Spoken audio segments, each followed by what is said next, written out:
Hello, everyone. Welcome to Founders Live Lagos December edition 2020. It's all proud to be all find all of us here. I'm so glad to have every one of us. Thank you for making it here today. And we are all proud, and it's going to be an exciting experience. It's going to be an exciting event, and it's going to be an awesome event. I promise you that. Thank you, everyone, for joining wherever you're Facebook, on Twitter. I love you so much, and let's make it work.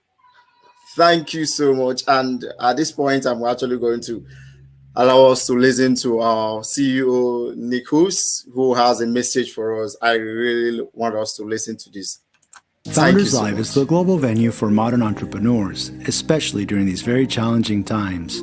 The direct impact of COVID-19 is currently being felt around the world, and it could get worse before it gets better. Founders Live is the global venue for modern entrepreneurs, especially during these very challenging times. The direct impact of COVID-19 is currently being felt around the world, and it could get worse before it gets better. We are here to help you through these challenging times by connecting you to the people, information, and resources meant to move you forward as you start your next project. We see an opportunity to bring the resources and capital and connections to the people that need it and the people that can use it, no matter where they live in the world. My honest opinion is, no matter what the economic climate is in the world, Founders Live can be important. In the good times, when it's booming, we're here to help grow companies and have them access capital that's flowing around the world and really be a fun, great event and global platform that powers entrepreneurship. In the tough times, we actually think we can be the answer, given the fact that if people are actually getting laid off and unemployment starts rising, well, the choice to start their own business is front and center, and Founders Live is right there to help them grow. I believe the secret sauce of Founders Live lies in the combination of these three words: inspiration, education, and entertainment. Inspiration is rooted in the energy and the passion that every single attendee has. The education is the information that we're bringing to people that they otherwise couldn't find. Founders Live Online helps solve entrepreneurs' daily challenges. If you have a question that you're just wondering, like, I don't know what to do here, you simply need to just type it into Founders Live and someone else will answer it right there for you. And the entertainment is the fun. We believe business should be fun, we believe it should be casual, and we believe it should be inspirational. Founders Live is the perfect place for you to connect with other entrepreneurs and to be inspired.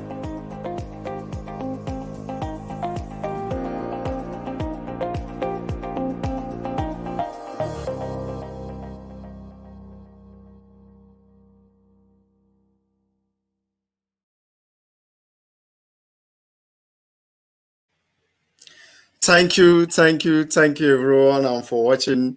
CEO give that amazing speech and amazing presentation to all of us. Yes, it's a trying time, and we are passing through it, and we know that we are passing through it together and stronger.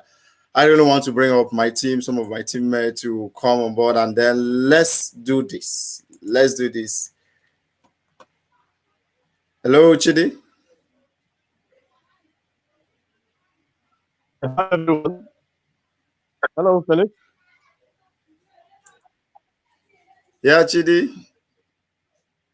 Hi, How are you Felix. doing?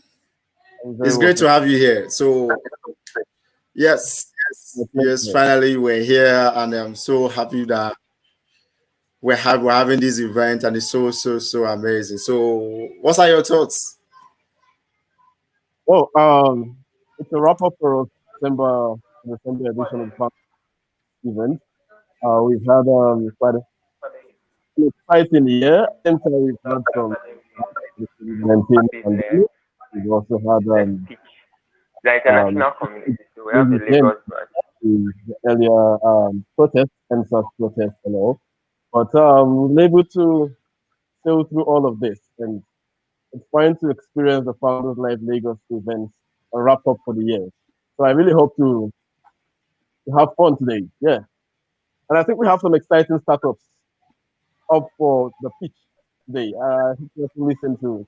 what they have to tell us. Maybe tomorrow, some years, a few years from now, we could get some other acquisition and exit like Paystack. Who knows?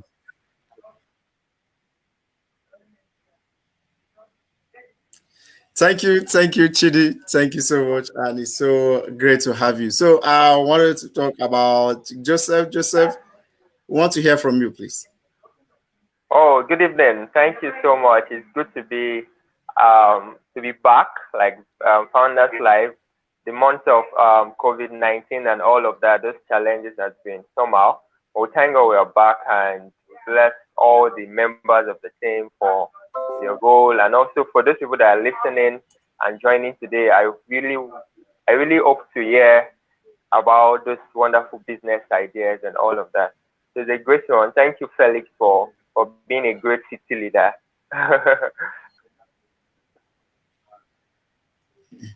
Thank you, Joseph. It has been amazing. So, Yeah. Amina, are you there?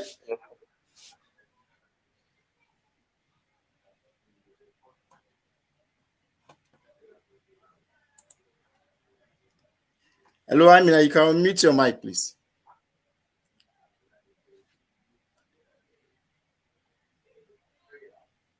Hello, Amina. Can you unmute your mic?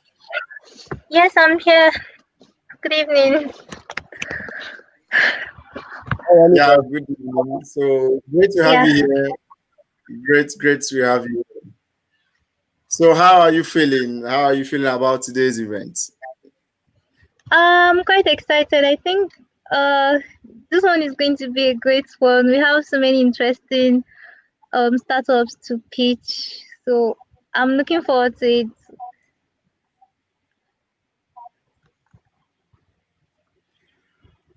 Oh, great. So, thank you guys, and we'll see you later. Thank you guys. Thank you. All right, thank you. So, it's been an amazing time, and I really want us to give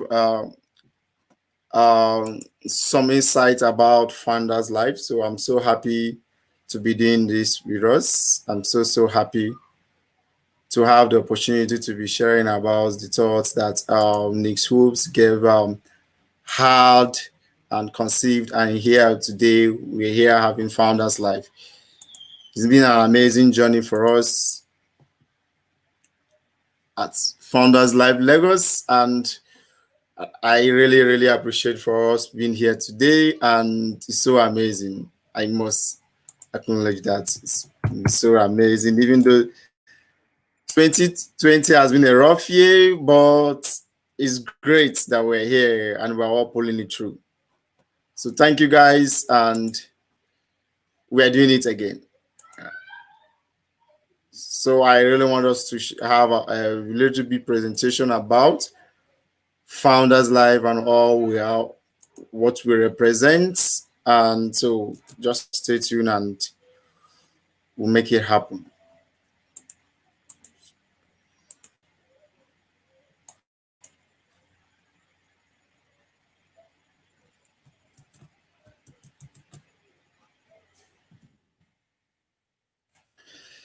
So it's great to be here today, and I'm so happy that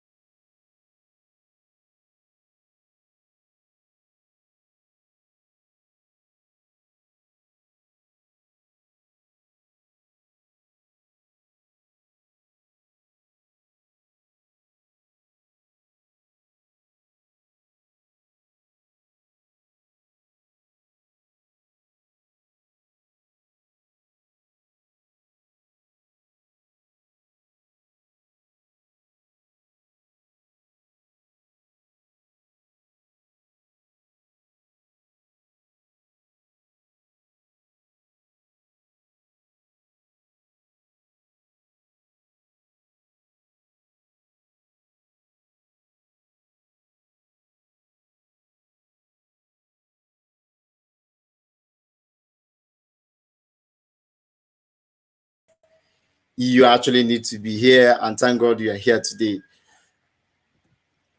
So, and COVID-19 has been a really big challenge for all of us. It has been like kind of the end of the world, but it's a start for something better for us. A lot of founders have come up to actually solve that issue of unemployment and all that. And I really welcome us this program. And remember that Founders Live is a venue of modern entrepreneurs. It's a venue where entrepreneurs get to connect, get to share knowledge, get to learn, get to grow, to get to find capital, get to learn, because our entrepreneurship is a continuous process of learning. So it's a community where we have come, we learn, we have fun, and it's built for you and is built to serve you. And one of the things that we will actually represent, that actually one of the core values that we have, and one of the is the inspiration. We're all inspired to do something. That's what founders are. You're all the idea come, you're inspired to do great things, you're inspired to push your idea and get to execute your idea. And so we thank you for being inspired to making that change live.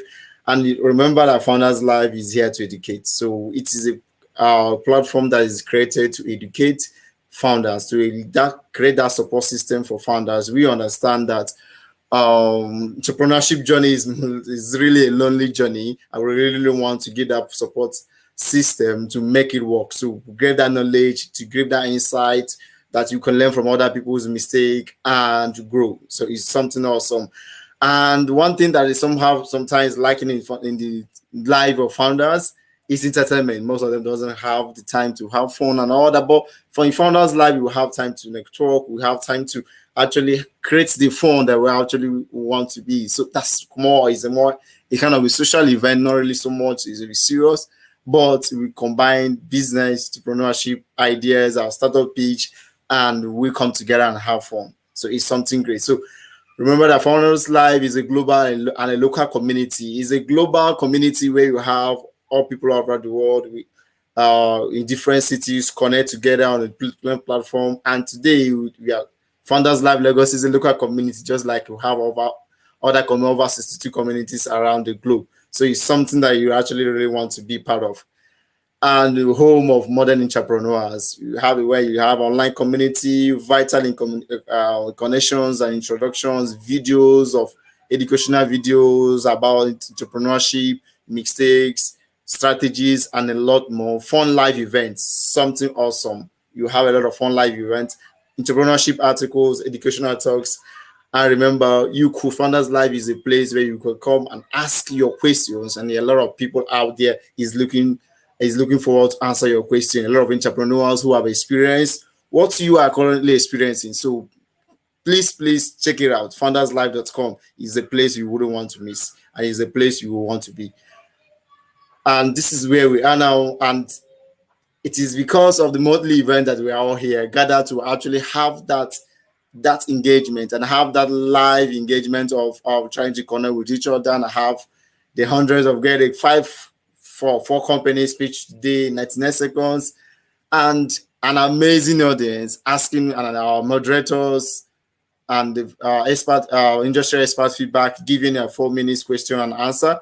And remember, this is live streamed. It's something that you can always go back over and over again and get to understand and get to learn from these events and and it's something that we're all proud of, and we're all proud that we're here. And our mission is to become the industry defining brand for entrepreneurship around the globe. This is something that Founders Live stand for, and we are happy that you have joined us in that journey. Welcome to that next generation of Founders Live. And it's something that we are proud to let you know that something that started in Seattle is now quickly spreading across the globe, and is in over 62 countries, about 60 cities in the world and counting. And we're very hopeful that by next year we should be more than 100 cities in the world. And it's a community we have built from Asia, from Africa, from Europe, from North America, from South America. It has been the whole globe coming together to create that support system for founders. It's something we are proud of, and it's something that we really are happy that you have joined us. And we can't be here without the Founders Live local team. It's a team that has been so awesome, making things are working out. And then we have my humble self, the city leader. You have Chidi Amadi, the co-city leader. You have Amina Rufai, co-city leader, the social media manager. And we have Joseph Jegede, our creative manager, and we have Gertrude as our content manager. This has been an amazing team, and they all put together to make it all work. This team come together to actually show that resilience of that we could build this, we could actually create that local community that we're all looking out for and we're all hopeful to get, and we're all getting right now. And please, if you have questions or chats, please send it in the chat section on YouTube or Facebook, wherever you are streaming from. Please, just send your message, send your comments, or to the chat section. Thank you so much, and it's so great to have you here with us. And so I really want to thank you so much for coming here, and I call on Chidi. Chidi will be so helpful in the next section. Chidi? Yeah, hi, I'm Felix. Thank you very much So, for that fine pitch on Founders Live Lagos. So at this session, we would like to invite a guest we have in the house. She's an educator, a researcher, a data scientist. She's a lecturer at the University of Calabar, the Department of Marketing, and also Malama at Osiri University. I would like to get our special guest to join us on the Founders Insight Corner this month. Interestingly, the Founders Insight Corner this is the first time we are having this session on the program. So we'd like to welcome Juliette Young, who is also the co-founder and CEO of Academic Hive. Welcome, Juliette.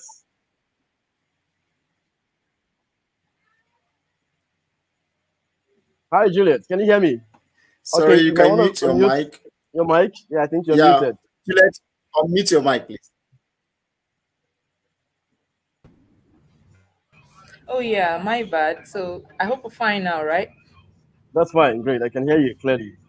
Yes. Yeah. So Great. thank you. It's good to be here in the show. Good to have you on the events, Juliette. All right. So, Juliette, you're welcome to the Founders Insight Corner. On this session, we Thank actually you. get to host founders on our events, the Founders Live Lagos. We get to hear the experiences and get to tell our audience certain things about their entrepreneurial journey, certain things about how they've been able to cope with challenges, they've been funding. Today, interestingly, because of Julia's background in research and data science, we want to get some things that could help startups, that could help founders on their journey into gaining entry into the market and their journey into getting a product market fit. So, Julia, we have some few questions we've put up here. We'd like to hear from you. Yeah, let's say we want to learn from you, Juliet. So I and Felix would ask you some questions, and the audience would I'll also be give. learning from the program myself. Sorry, I couldn't get you, I'll also Juliet. be learning from the audience. Oh, okay. So, well, interestingly, you learned from the audience because we'll have some questions, two questions from the audience picked randomly. So the audience would could drop their comments on the YouTube page or Facebook. I will pick two questions to ask you randomly, added to the ones we already have put up uh, at the back end from our team here. So, Juliet, are we ready? Yeah, sure. All right. So, Juliet, want to know from you first. I would want to ask something around your work at Academic Hive. Can you give us an idea what you do at Academic Hive? Tell us a little about Academic Hive and how startups can uh, get to reach out to you. Okay. All right. So Yes. Academic Hive is a research organization and a consultancy firm that is committed to building the career and capacity of early career African researchers and scholars. So basically, what we do at Academic Hive is that we try as much as possible to reduce the inequalities that face African researchers today. So how do we do that? We provide trainees and provide information on opportunities such as um, postgraduate scholarships, call for papers, grants, awards. So information that ordinarily many African researchers would not have access to. So we kind of get all of this in one space and project this on a daily basis so that academics can build their career and research capacity irrespective of their location or where they are. So it's an organization that is committed to placing academic African researchers on the world map. So what I do at Academic Hive, I'm the lead consultant and I'm also the co-founder. So we do a lot of research training and all that. So yeah, that's what Academic Hive is about. Okay, that's fine. Thank you very much. Yeah. Let's have something to ask Juliet. Sorry? Yeah, I didn't get the question. Okay, Felix. Felix, would you like to ask Juliet something around her research and marketing products? Felix, can you hear me? I don't know if it's my network. Felix? Hello? Okay. Hello. Juliet, are you with me? Hello, Chidi. Yes, I was asking Felix if you had any questions you would like to ask Juliet. Yeah, go ahead. Go ahead, please. Go ahead. Go ahead. Okay. All right. Juliet, I am aware that recently you featured on Elsevier. Okay, second one, Yeah. a good one. So I would like to ask you around your research work. Can you give us share some insight into how you get to collect data and what your favorite data collection methods are? At least this should help startups in their data collection process, particularly in a continent where data is difficult to gather, Process. reliable data, accurate data. How do you do it? What methods do you use?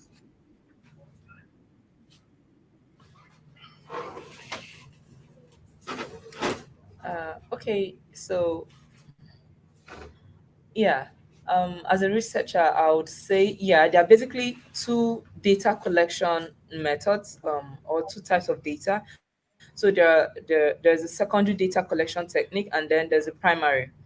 Yeah, so the primary data collection techniques are usually my favorite. I particularly prefer surveys or key stakeholders interviews. So these data collection method help me get current and up-to-date information firsthand. Like you said, in Nigeria, there's a problem of data storage. So many times, the best way you can get reliable data is if you can identify the key stakeholders of the issue you're trying to solve or the problem you're trying to address. You get the people who are actually affected by this problem or opinion leaders who can actually speak on behalf of every other person experiencing that same problem. So you meet with them, maybe have interviews with them, or if you can identify quite a large number of them, you can do surveys with them and get first-hand current information. So for the secondary data are usually data that you do not get by yourself, you do not generate by yourself. Maybe it's been generated by someone else, by another researcher, and it's stored somewhere. So you have access to that, maybe like company records or journals or gazettes or stuff like that. So the challenge with that kind of data is it's a good method though, it's a good data set. It provides some reliable data notwithstanding. But the challenge with that is that I mean the world is changing, the world is moving. So sometimes this information that has already been documented may be out of date as at the point in time when you need to do that research. So that's why I would typically prefer the primary data collection technique, which are basically surveys and interviews or focus group discussions. Okay, that's fine. Quite an Okay, great, interesting. great, great, great. Yeah. Go ahead, So Felix. great. Thank you, Gillette, for that. Yes, Chidi. So thank you, Gillette, for that. And I think I wanted to ask a follow-up question with respect to to your response now. So, looking at the challenging aspect of the data collection and preferring, understanding that there's a lot of changes in the market, and so how do you get to handle? I know that one of the biggest challenge in understanding consumer behavior is an in ever changing. How do you get to handle that challenge of customer behavior or consumer behavior in an ever changing market? So how do you get to understand that and tweak your data or try to put that into consideration while you're doing your data collection?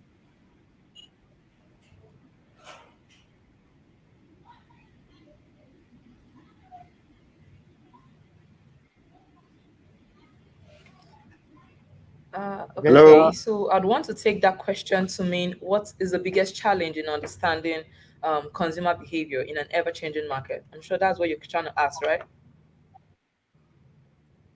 Yes, yes, go ahead, please.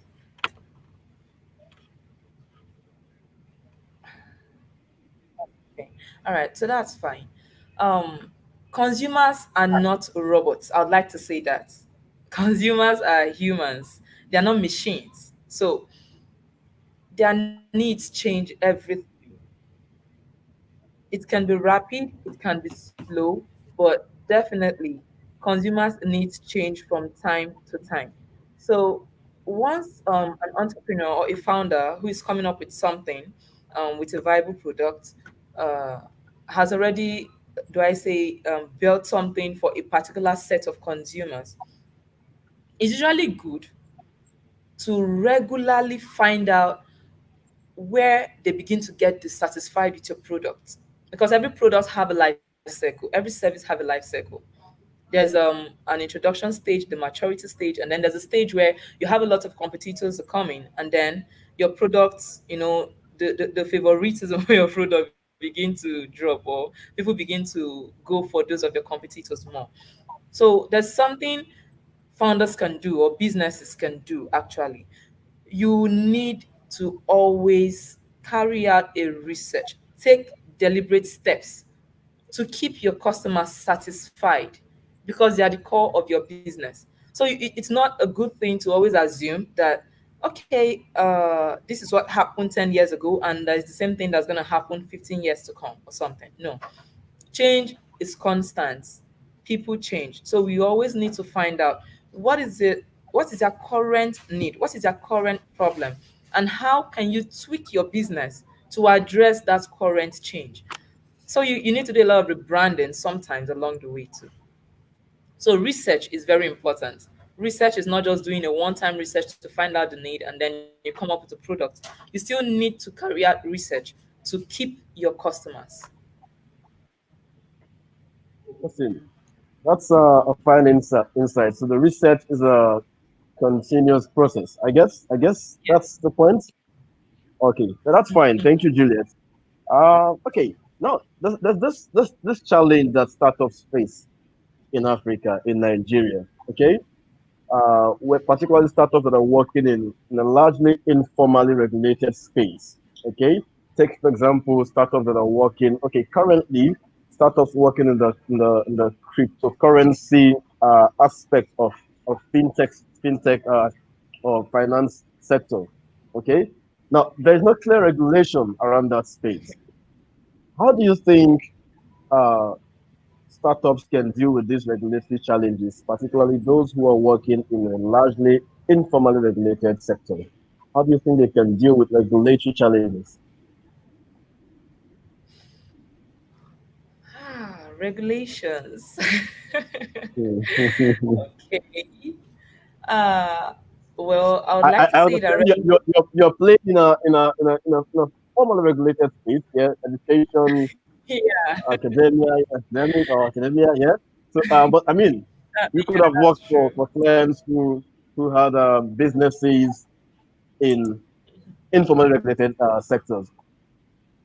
Maybe share some experience with Well, us how you able to deal with that.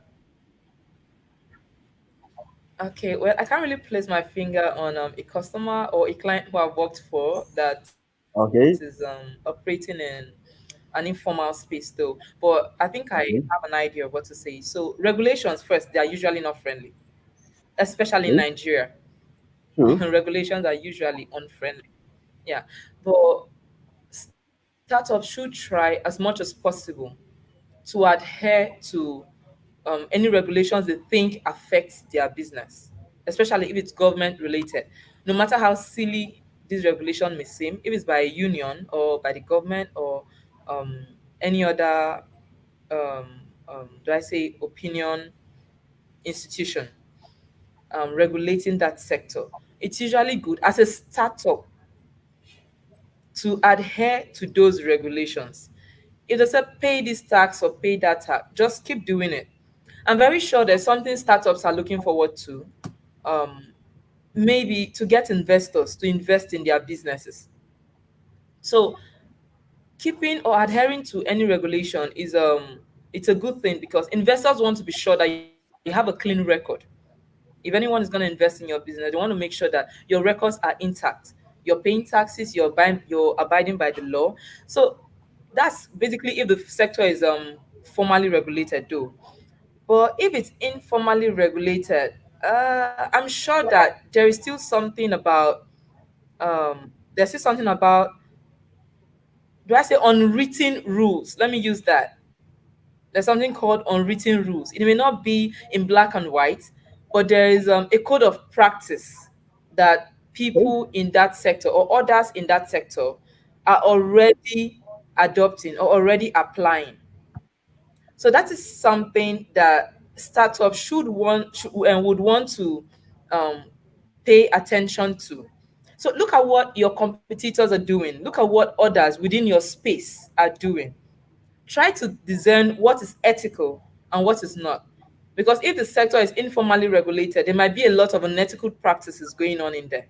So try True. to focus on what is ethical or what is not ethical. And then if you look forward to your startup going far, then you have to follow along what others are doing and introduce ethical unique ideas as well. That's another good one. Ethical, unique ideas. Okay. All right. Uh, like we said, audience, you can, So, if you have questions you want to ask Juliet, please leave on the comment section, and we'll pick that up from there. yeah, so I think I'm looking at the situation. I think maybe we might need to just round up with the last question. Looking at Okay. Okay. there has been a kind of a dilemma between startups, looking at trying to build from, is it building going to the lean way of building from idea to, and then before doing market research, or doing market research before building the idea. So looking at that, is there any one you prefer, and why, or do you kind of prefer both of them in different situations? I kind of want to get your insight of, is it right to build from idea to get an idea, then build a prototype or an MVP first before doing a market research with the prototype, or is it recommended we do a very grounded market research before actually building a prototype or an MVP? Of course, minding that a lot of startups in Okay. Africa are cost conscious. Okay. So Okay. Yeah. yeah, exactly. I think I like the fact the cost idea, the cost factor that you brought in here now. So if you start up with the product, like you build the product first, you may have an idea and you're like, oh, okay, you can actually do a prototype around this, and then you build the product. Then you take it to the market. What if it's rejected? What if there are other competitors who quickly overshadow your product? You've wasted money, you've wasted time, and then you're demoralized. And very likely that idea dies because it wasn't welcomed um, favorably. Now look at the other way. How about if you have an idea and then you go do your own research? What are others doing? What are the current solutions in the market? what problem is this idea really going to solve? Basically, it should start with a problem, though. You should identify your problem you want to solve and then come up with a solution to that. But if you already have a solution or an idea to something, the idea actually, anyway, is going to come up. You don't just have an idea like that, you know.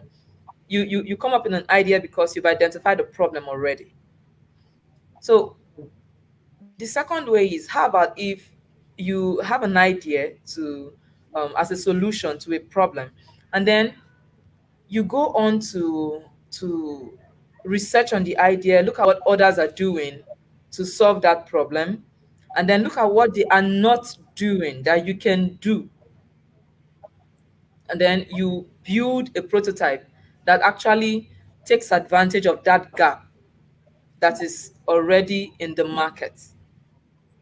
Which of these you think would likely succeed? I think is the second way, if you ask me. So it's usually best to do a research first on the idea. Who are the people? Who are your likely customers? Who are your who are your what are the environmental factors affecting your business? How will the government regulate this business? What is the competition like in the business? So once you've done this research, you would already begin to think of ways that you can approach your idea. And then you go on to build an MVP that is environmentally friendly, that is customer conscious as well. So when you've done all of this and you bring it to the market accepts it like, wow, this is something we have been waiting for. So it's not like you just came up with a product, but you came up with a product with them in mind. Your customers are the lifeblood of your business. They are the core of your business.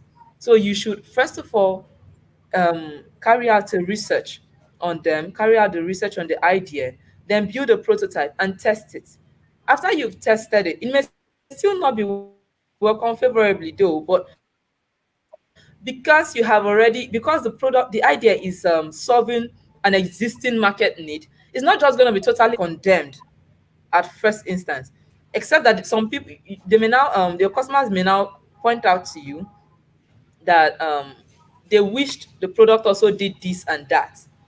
So you would take back that lesson and then redesign your products to still address those new sectors or those new areas that they have pointed out. So if you ask me, first thing first, always do your research so that you don't keep reinventing the wheel.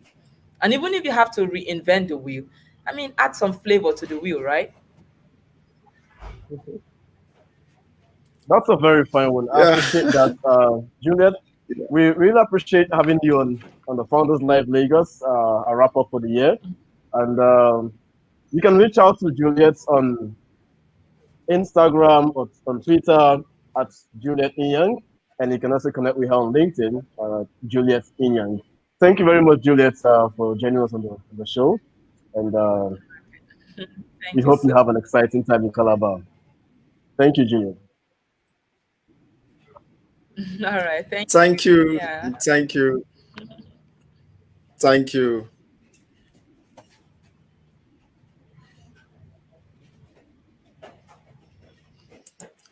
So Chidi, so we're moving straight to kind of introduce our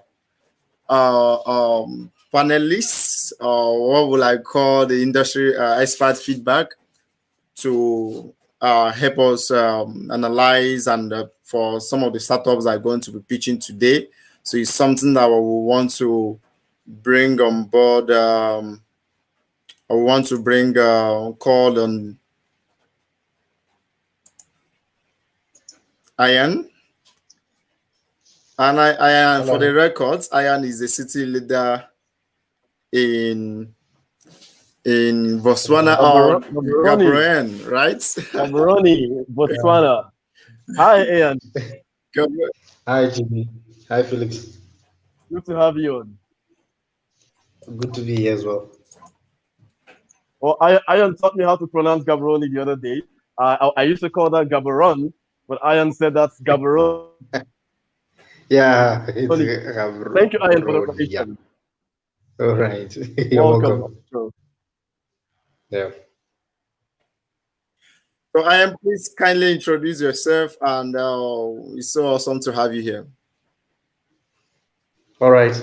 Uh, Hello, everybody. My name is Ian Mahwaning, but I prefer to shorten my surname to Megs because I feel it's a bit long. So, yeah, I am a city leader for Founders Life Gaborone.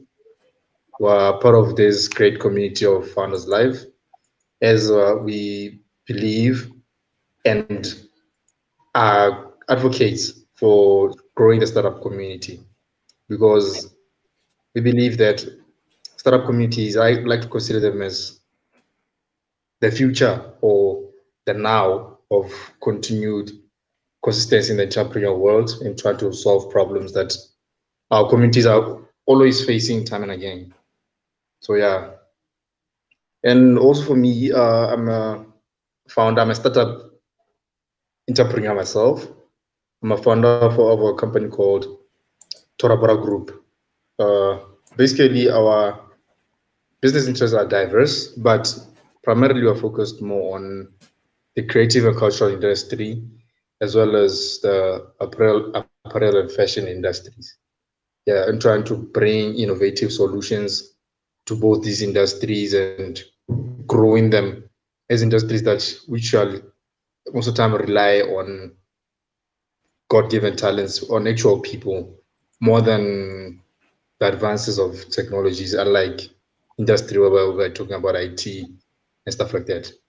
So yeah, the whole idea is just to build a company that brings the people together and also tries to incorporate the inevitable development of technology of the fourth industry, which of course in Africa was still struggling to actually be adequate in it and consistent in it. But we're hoping that we get there anyway day one day. So yeah. I hope so too, Ian. Thank you, thank you, Aaron. So I'm adding Joshua. Joshua is part of us. Joshua, you're live. So Joshua Okore, please can you introduce yourself? Hey, Joshua.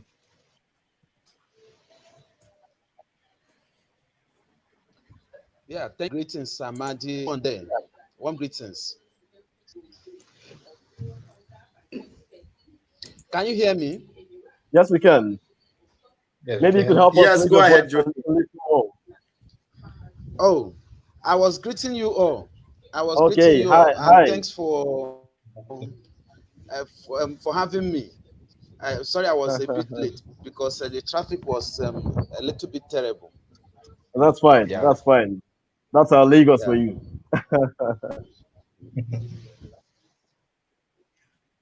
Oh, just lost him. Yes. So, okay. So, next we're going to do is want to introduce the founders. Ian, we're going to see shortly. We're adding you back shortly. So, we want to be introducing the founders and the sequence of the pitching, right? So, we really want to thank you for being there, and we're jumping straight to the founders, and we're happy It's show time.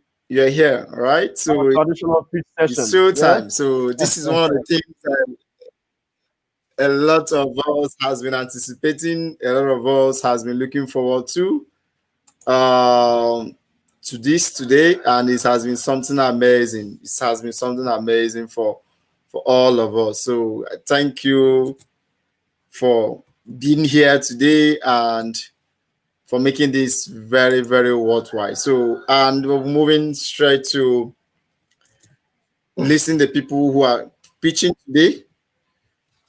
So, first, this is what the whole package is going to be. For the winner package, you are going to have the 10,000 AWS hosting, and a 1 hour legal advisory with Honest and Pride, our legal partner, Founders Live Lagos. Chance to go to Founders Live Prime Time is something that whoever that wins here today is actually going to having that chance of competing with other other winners locally and other to making it to Founders Live Prime Time. So that opportunity of getting to Partner Prime Time is the winner that are going to have such chance to attempt that. So an interview opportunity with Founders Live Broadcast.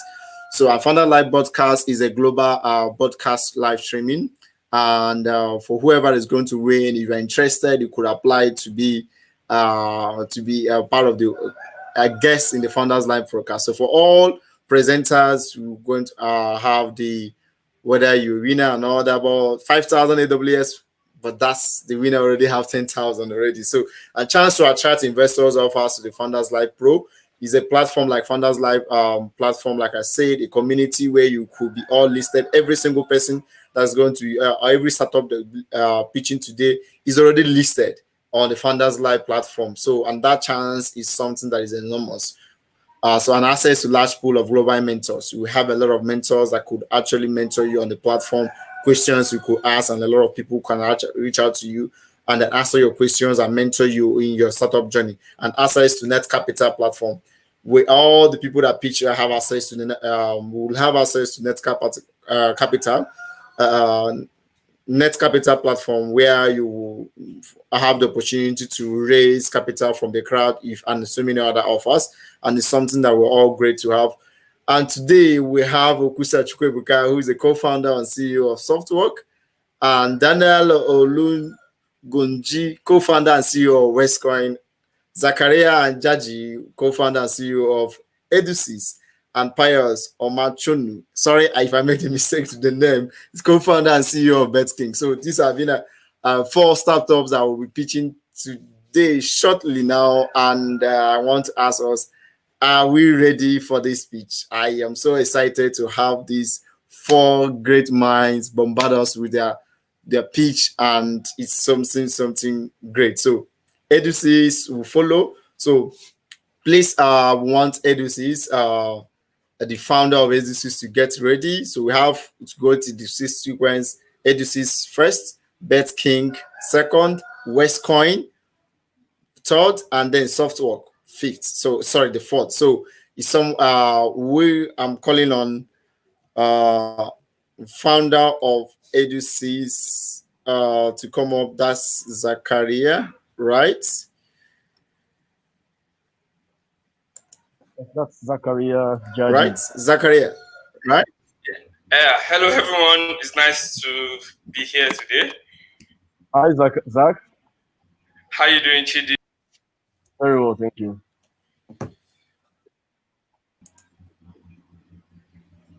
Hello. Yes, can you hear me? Yes, we can. Yes, we can hear you. Great. It's great to be here, like I said. Thank you very much, Zach. Welcome on the show. So I would love you to share your screen now and get it started. Like, want to share your screen now? I'll leave the whole stage for you to show us that you have been doing a lot with your startup, and then you are actually confident and you know what you're doing. 99 seconds, remember, and that's what we'll all have to make it work. So can you share your screen? Screen, and then we shoot. Okay, can everyone see my screen? Okay, it's coming on. Okay, yes, it's off now. Okay, so are we ready to go? So, all right, Zach. Yes, so before you continue, we're leaving the stage for you. We're leaving the stage for you now to go ahead and do the stuff. So we're moving back to your background. So you have the stage now. Thank you. All right. Hello, everyone. It's great to be here. My name is Zakaria Jaji, and I'm the CEO of Edusis. Edusis is Educational School Information System, and it's an EdTech solution. So the question is, why Edusis? Edusis is here to digitize the entire traditional secondary school system to make it more functional and effective. The reason for this is because our traditional school system is not effective and functional because of the white paper and blackboard that is still using the system. Edusis is here to solve a lot of problems with our traditional school system, and this is why we have Edusis. So what are the problems that we have with our traditional school system? A lot of problems we have. Number one, we have that no accurate database of teacher and student information.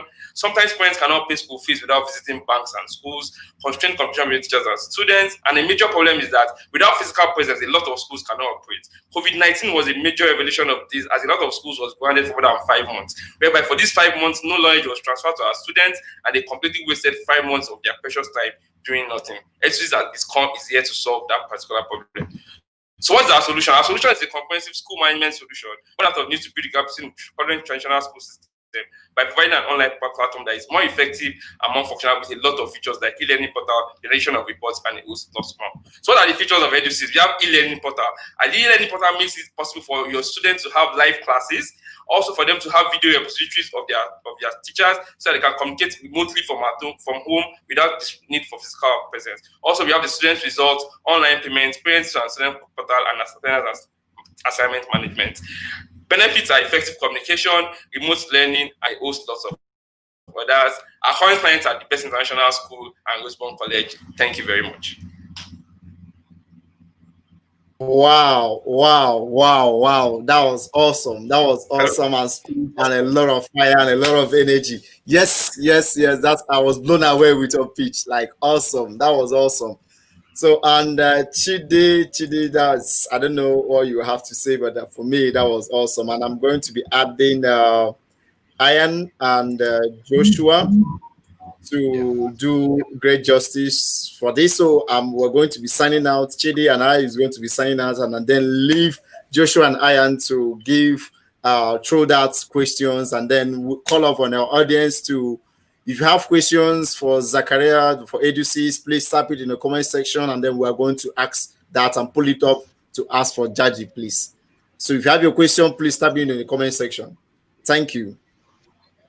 All right. So Joshua and Ian, over to you. Please, right. Can you hear me? Because it was not clear if you could hear me then. Yes, I can hear you. Yes, I can hear you perfectly, sir. All right. Well done. That was a very nice one. I am a teacher actually. So that's excellent. We're together. So, first thing, internet.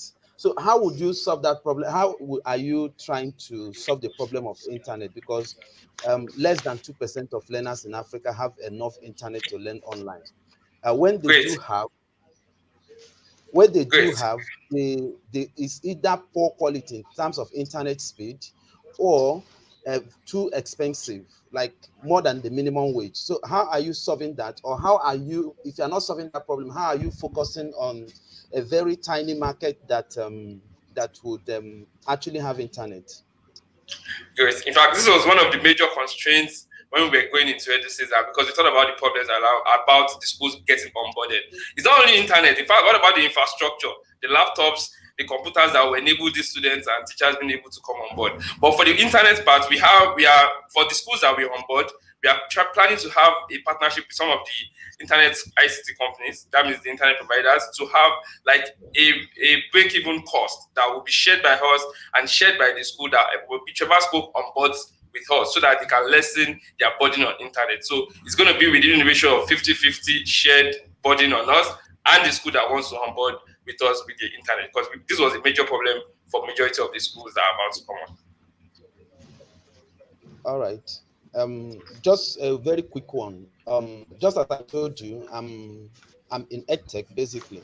One of the things we found out as well, which you should consider, is that most of the schools, public schools, have multilateral donors who give them things like laptops they already have. So if you could channel your pilot towards this end, like in rural villages, you see they have computer rooms nobody have opened.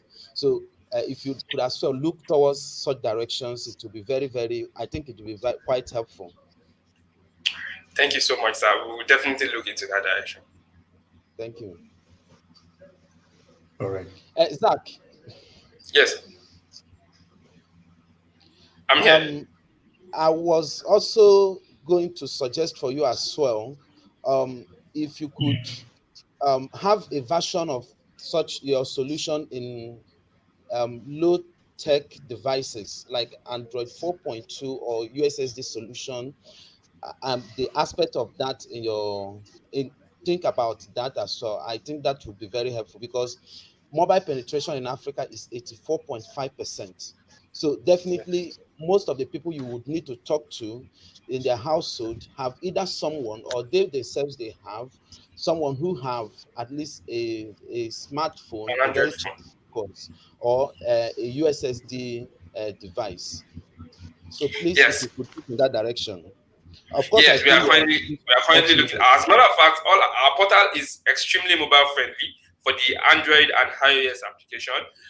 Not fully integrated yet, but one of the considerations was that it was going to be fully mobile friendly, because you understand that sometimes if you are not able to access through laptops, you should be able to access via your mobile phones, making the communication easier between the three neighborhoods of students, teachers, and parents. So it makes it easier for everybody. So this was one of the considerations. But for the Android, lower version of the Android, would make that consideration to also make it widespread, so that for people with lower versions of Android, they should still be able to access and accommodate our portal. Thank you very much, sir. How are you navigating costs versus quality? Well, currently, costs, we have a three pricing model. Our pricing model is such that it's in three phases. We have the basic, we have a standard, and we have a premium model. Now, like I said, I was talking something about, if you heard very well, I said e-learning portal. The e-learning portal takes more server space on our own side. So for the schools that have the capacity to want to embed e-learning portal, it's a bit on a higher percentage for them. If I can share my screen with you, let me quickly share my screen. I will just show you what the pricing model looks like, so that you have an idea. So this is our pricing model. It's termly, and it's per number of students. So we have 1,000 to 1,000 naira and 800, depending on the number of students that you are looking at. So what we discovered is that at least some of the schools, minimum of secondary schools from where we have is between 100 and 250, which is timely, and we should be able to accommodate what we are looking for. And that actually accommodates the e-learning portal, which is basic. But for students that are lesser and don't want the e-learning portal, they can go for somewhat lower cost and makes it easier. But this is our pricing model. And we've been able to do a break-even analysis that shows that we should be profitable with this pricing model. So far, we have this accurate number of students getting onboarded to our solution. Actually, I couldn't see your screen though, but I think what you're saying makes a whole lot of sense, actually. All right. I'm sorry you could not see my screen. I'm not sure if everybody was, but I actually shared the screen to make it easier for everyone to see. Okay. Thank you so much, sir. All right. One last one is on curriculum. What's your curriculum design? Because we've seen most times these are ineffective when you want to do some of this, when you want to implement these e-learning solutions with K-12 learners. The pedagogy becomes very, very challenging. For instance, we saw some platforms like Khan Academy were, from research, not very effective because people were not either learning independently by looking on Zoom screens. So what are the curriculum innovations? Because these are the actual reasons why you would sell or you would not sell. Okay, yeah, for the curriculum innovation, what we are doing, one of the brains behind EdSys coming on board is that it's a local partnership with the schools. We are not coming out of the blue to say, this is what we have, this school has to take it. We have a local partnership with the schools, and sometimes it has to be customized. Like I said earlier, apart from the live classes, there are video repositories. Now, these video repositories will be done by the teachers based on the curriculum of the school or the curriculum of the region. Let's say WASE curriculum or students, let's say NECO curriculum. So they will have video repositories targeted towards what the curriculum says. They can upload these video repositories, and these students can learn remotely if it's not directly live classes, like you said. So in a nutshell, what we are trying to do, we are having a local partnership with the schools so that we have to follow what their curriculum says in disseminating what the portal or what the online session will look like. Okay, I will allow Ayn to make his contributions because of time. So yeah. All right. Okay. Hello again, Zachariah. Thank you. How are you doing, Han? I'm fine. Yeah. Firstly, I'd like to comment to say these are very good initiatives that we actually need. Like, as you've raised the issue of COVID, which has practically wasted a lot of time for students, for learners. And my particular worry though is, but I believe some of those questions were raised by Joshua. My particular concern was with the rural space, in terms of, we know how usually the rural areas are more prone to poverty, and accessibility to technologies and stuff like that is a bit of a very huge challenge to them.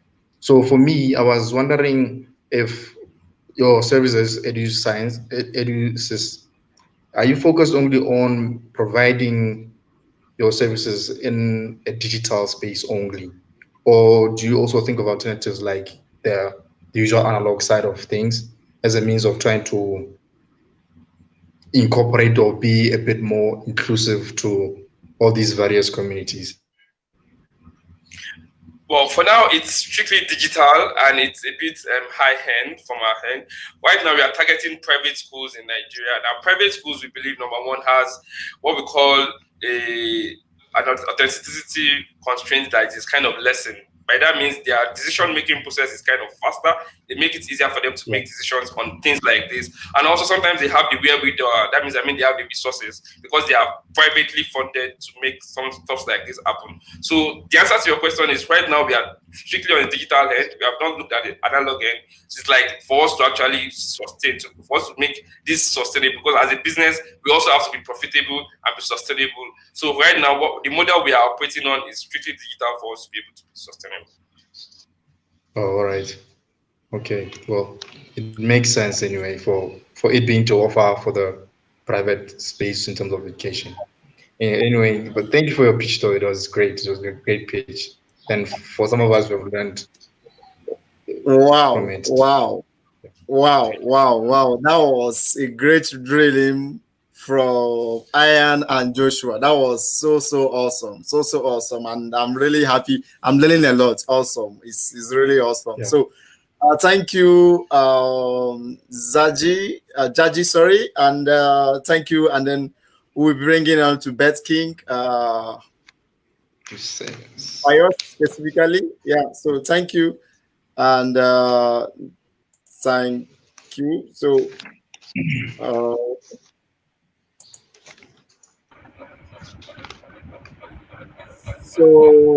Pius? Yeah, hello, good afternoon. Yeah, you now have the floor, so you can share your screen now. And Joshua and Ian will allow you to have your pitch, and then later they will come back and drill you. So, like, we need that. So, share your screen, please, and then let's. Okay, just before I do that, just a quick correction. It's Bet Bank, not Bet King. Sorry. Yeah, yes. Bet Bank. Yeah, very important. Very important. We get that name right. Very important. Yeah. So, okay, go ahead and share your screen. All right, I'll do that just now.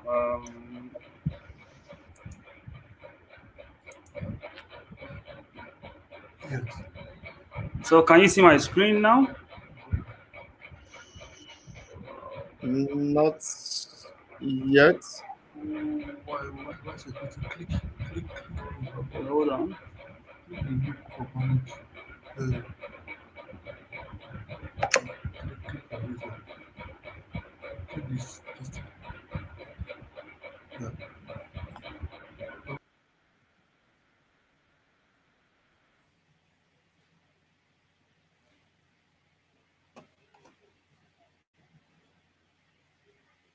Okay. Seems we lost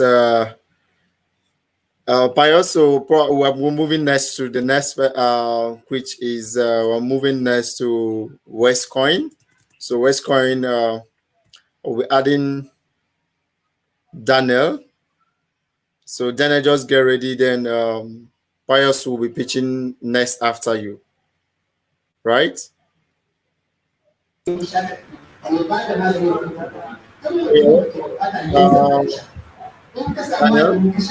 Yes, I can hear you.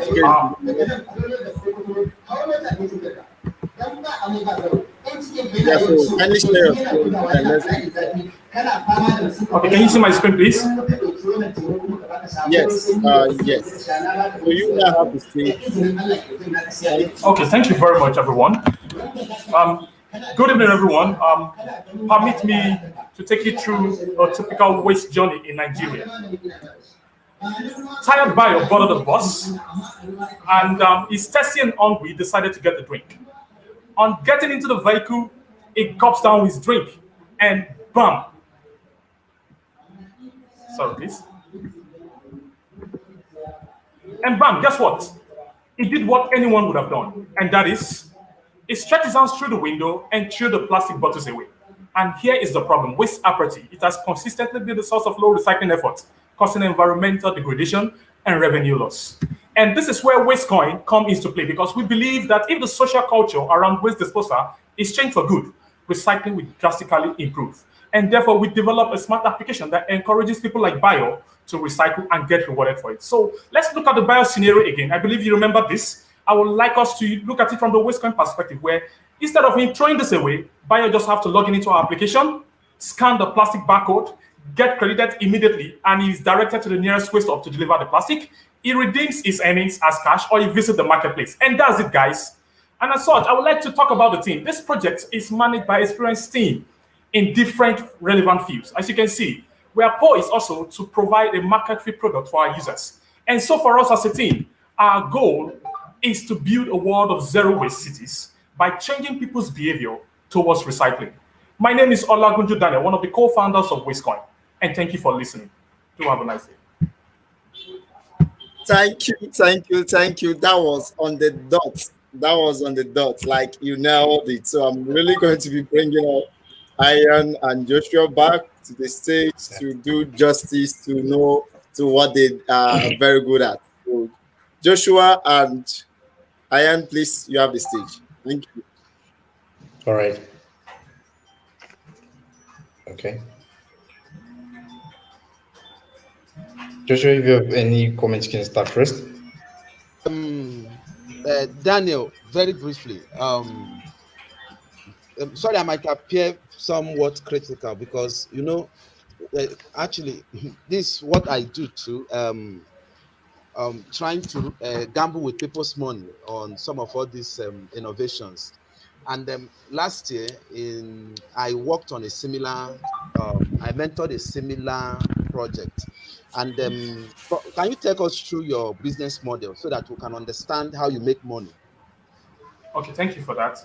Our business model works in a way in such that we intend to make money via commissions. Now, firstly, these items are sellable. They are things you can sell. In Nigeria, currently, averagely, a kilogram of plastic or any recyclable waste is about 15 naira. So what that means is if we are trying to also collaborate with waste recycling firms, when a user uses our app, it scans and gets credited, is directed to the closest hub. That hub does not necessarily have to be for WasteCoin. It could be one of our partner recycling firms, and they take it right there, where on behalf of WasteCoin, they drop it. And these companies, they credit WasteCoin on behalf of these clients.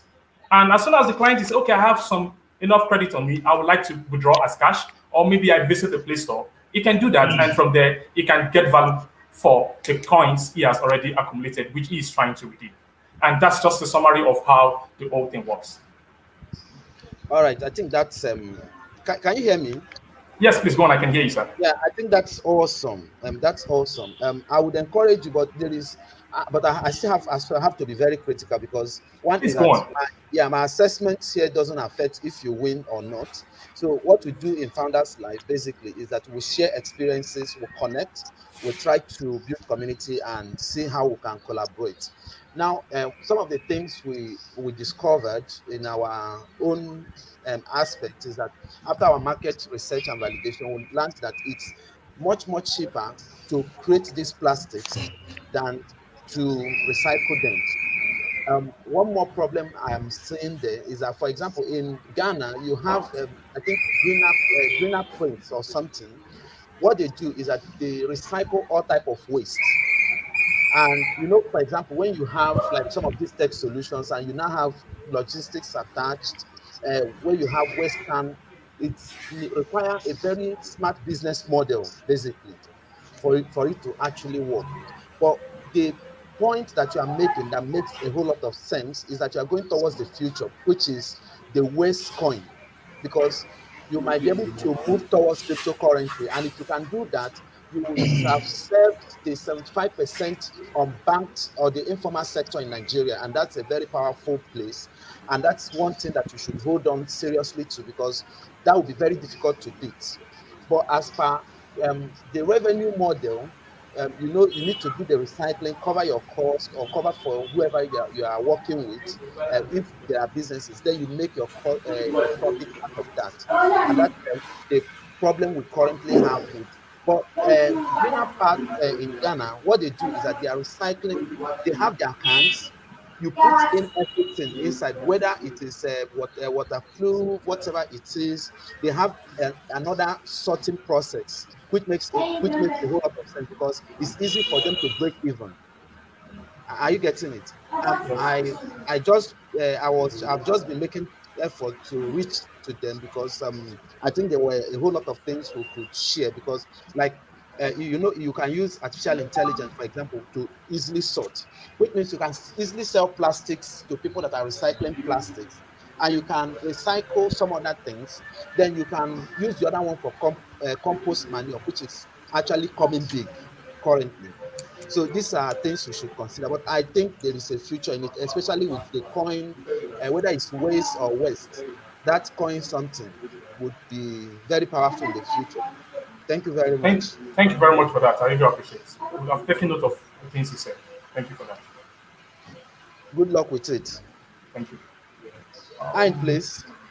So I wanted to just chip in. So I don't know Okay. whether Daniel can maybe respond to Emmanuel Ani from YouTube. He asked Wastecoin, how do you mitigate fraud? I don't know whether you might want to address that immediately. I would prefer he explains better. Fraud in what tense? I really don't understand the context of fraud he's talking about here. Perhaps you can throw more light into the question. Okay, that's fine. I think we'll be expecting that from him. So, Ian, you can go ahead, please. Oh, all right. Okay. Hello, Daniel. Thank you for that wonderful speech. Sorry, there's just something I want to share with Daniel. Now, what he's asking for, I think it's very briefly, I'll help you address it, is digital ID. Are you getting it? Digital ID, and that's the problem with cryptocurrency, and that's something you can quickly do with. I can share more details with you about digital identity, whereby, for example, if someone has scanned, the person now have coins, which is equivalent of money. How do you secure it? That's what he's asking, and that's very, very important topic as far as this concept is concerned. And I think we can solve that problem with digital ID. There are a whole lot of cyber security people should already know what to do with that solution. I'm sorry for the interruption, please. No, it's not a problem. Yeah. All right. Okay, for me, it's going to be a bit more of a comment rather than asking questions. I can't ask questions simply because I appreciate that we, as different countries, we get to have different modes of transport, especially for the public school. So I'm not quite familiar with the transport system that is used there in Nigeria.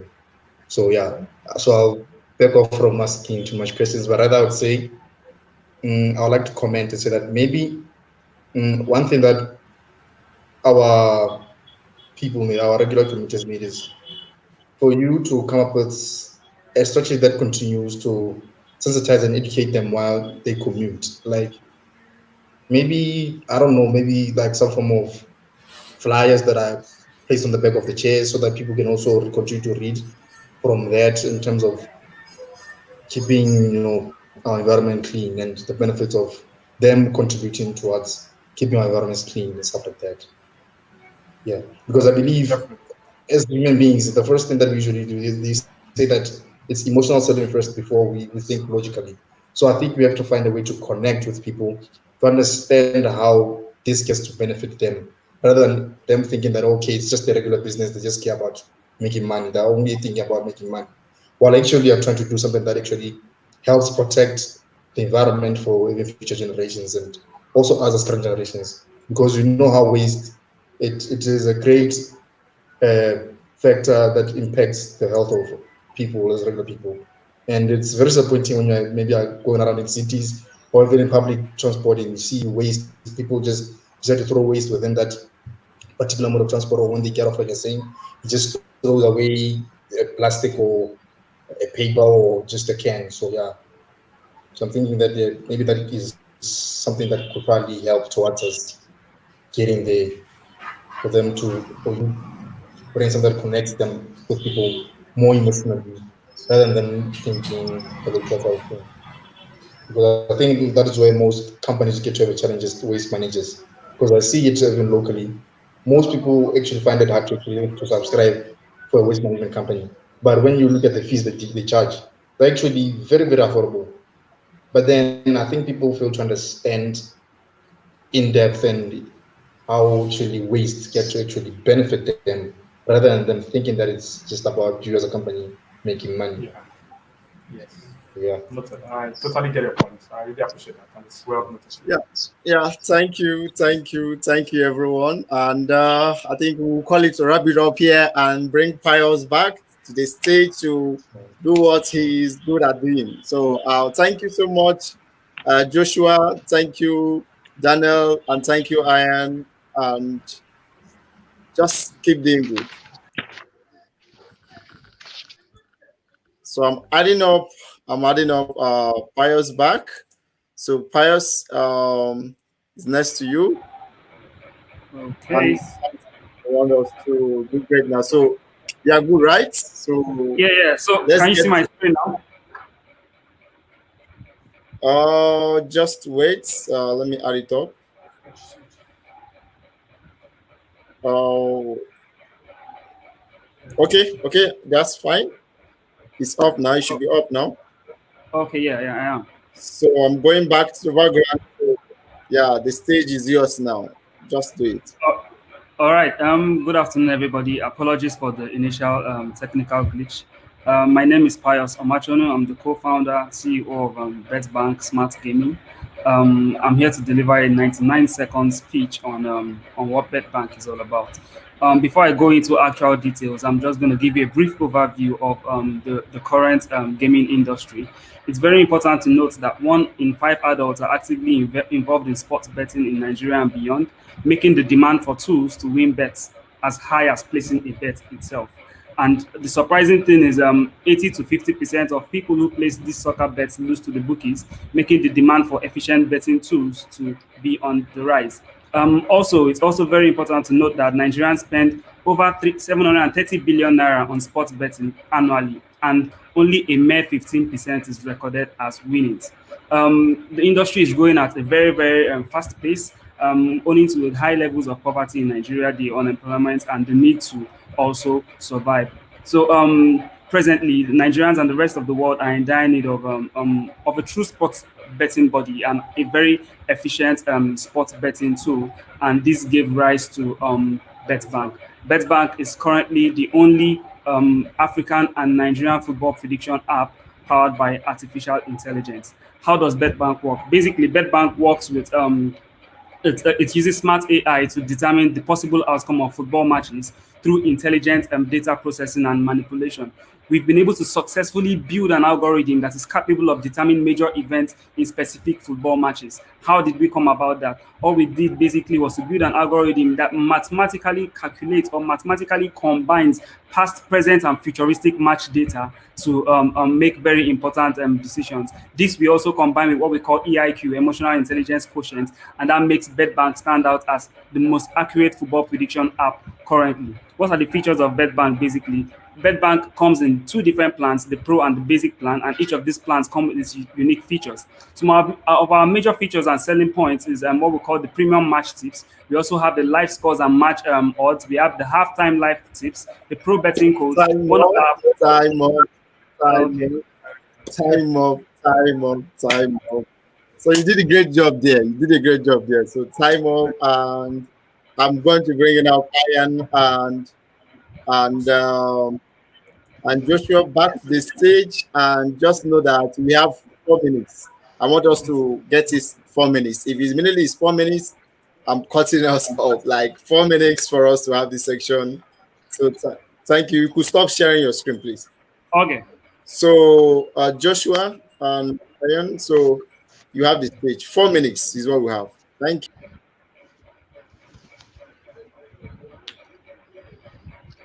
Ian, I don't know. Would you like to go first? Oh, okay. All right. It's fine if I go first. Thank you, Pius, for the pitch. It's great insight, and I'm hoping that we will adopt such types of technologies or diversities here locally, because betting is a very huge challenge here locally for us. So yeah. Hello. Yeah, I can hear you. And I Okay. guess everyone else can hear you too. All right. I thought I went off because it just went black. Anyway, for me, I would like to say that I like the fact that you are bringing together AI and EIQ, which I believe are very key and important in terms of people getting a better experience of betting, like you're saying. So that is just something that I actually applaud. I do not have much expertise in terms of betting. I'm still learning the ropes in terms of it. So yeah, I wouldn't take much of a time with anything else. I just appreciate that the fact that I've actually noticed two things that I know that actually are important in people getting better outcomes and better results from the whole betting experience. So yeah, Joshua, it can be up. Oh, greetings. I, there is just one thing I wanted to add, which is, can you hear me? Yeah, I can. Which is your arguing that you are not bet king, that you are bet bank. So Sure. I just want to draw your attention to it, to the branding. Of course, it might have positive use, and it might also have some negative use. So I'm just trying to draw your attention to it so that you can more effectively manage that. But one more thing, just one quick one. Do the betting companies, do you depend on them for your business model to work? Okay, so technically the it can happen, in either ways. We don't solely depend on the betting companies, because the role of the betting companies basically is to act as the bookies. What they do is to provide this match odds where people, just like how you have FX trading. So all they do basically is to sell, put these games or these matches out at a particular cost, which people can invest into. That's basically the way it works. It works like trading as well. So the bookies are only responsible, they're just like the middlemen between the people who play the games and the fans who watch the matches and place their bets. So they make these odds available basically. So we don't solely depend on them. The only thing we depend on basically is data. And those data we don't need to get those data from the bookies. Oh, which means, for example, they cannot come and say people on our platform cannot use you. No. We are solely independent of the Yeah, bookies. because that's very important, because in medical, I have a little bit medical background. So, and Okay. there is public health, is what we call expected value. The expected value in the bet business is that people should fail. I getting it? That Yeah. on a normal day, someone betting should lose. So if you now create an algorithm that help people to keep winning, if you are coming from the financial calculations, it means that will not work with them. So you need to be as much independent as possible if your algorithm should work, Yeah, basically. so sorry for cutting in. So basically, we are what we like to call ourselves the number one worst nightmare of bookies. So we are not friends with the bookies. The bookies don't like us. We don't like them. So basically, we are advocates of the football fans. We understand a whole lot more than what the football fans understand. We know a whole lot more and we see a whole lot more. Those things that the bookies don't want you to see, we actually have access to them using our algorithm, being able to actually process and manipulate as much data as possible. That makes us, enemies with the bookies, basically. Why are you a bank? Bet bank. Why are you bank? So basically, we provide bets you can bank on. So that's why we are Bet Bank. Oh. So what I'm also suggesting, because you are the first bet entrepreneur I'm going to meet, or bet business person, is that as well you can also incorporate some social consideration as well, so that you can also help people to bet more responsibly as well.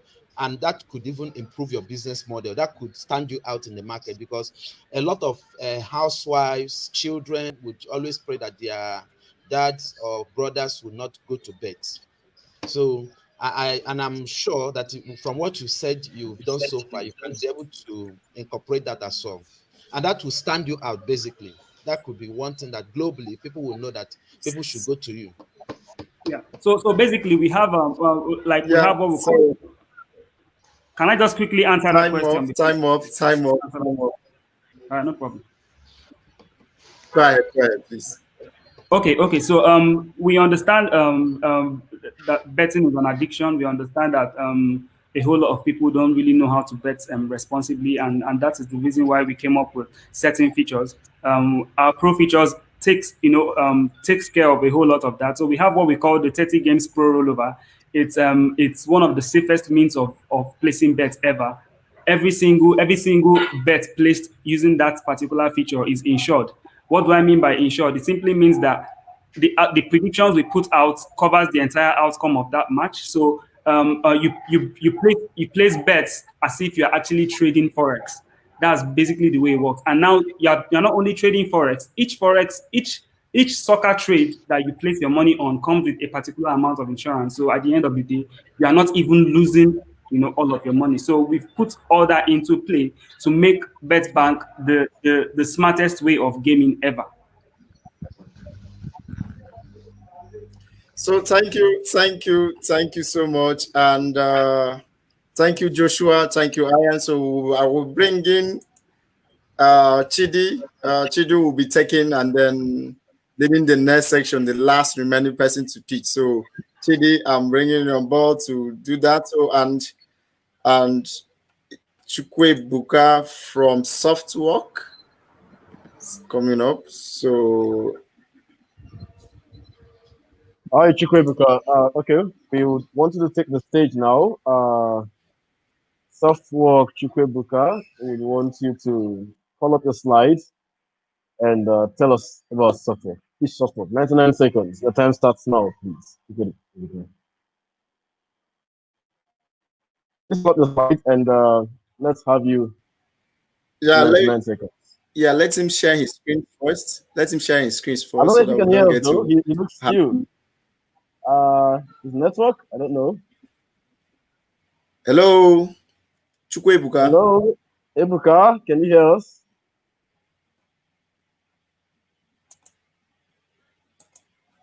Okay.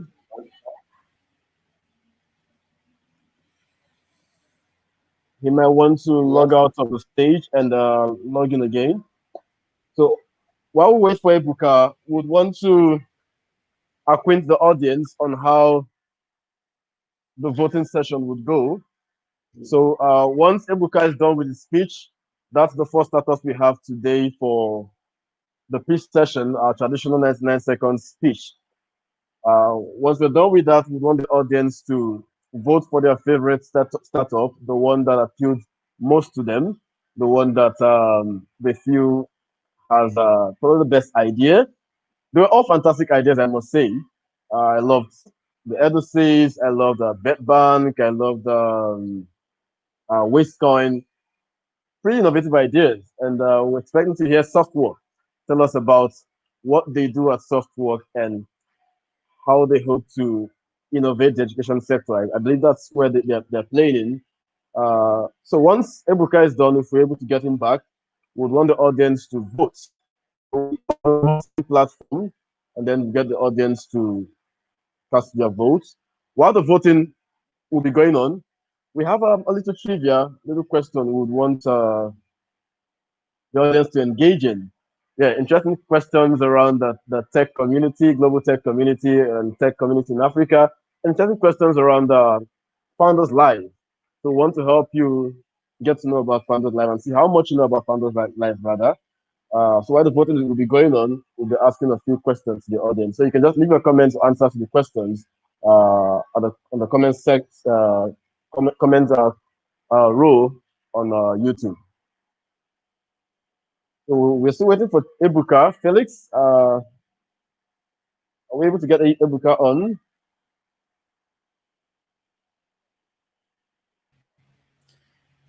Because seems to be signing on now, so let's just wait for him like 30 seconds and then we could proceed.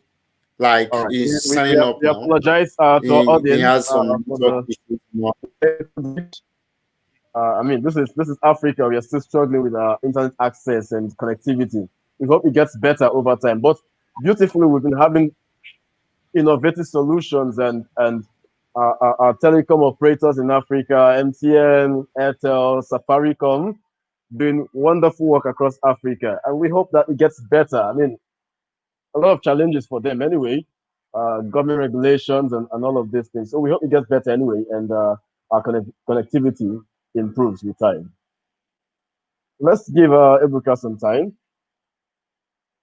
Felix, how about we get to engage the audience with our trivia while we wait for Ebuka to call up his slide and come on.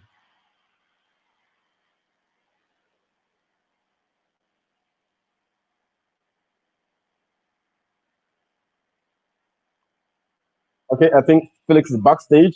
Felix, we want to have you on the stage now. Hello. Yes, I can hear you now. Okay. Yes, so talk about our trivia for the month with our audience. I think that'll be a fine engagement while we wait for Ebuka. Yes, very important. Okay. So you could open it up, please. You have a trivia, right? All right. Do we have Amina backstage and Joseph? Okay, let me just open it up immediately. So I think one of the ones I wanted to ask the question so that we could all come up is what's the world's longest river? I don't know if anyone knows about this. The world's longest river. Okay, you can just put your comments on YouTube and we'll see the fastest finger who gets the answer to that question. What's the world's longest river? Let's learn some things today. So we await the fastest finger. We'd want you to leave on the comment section rather.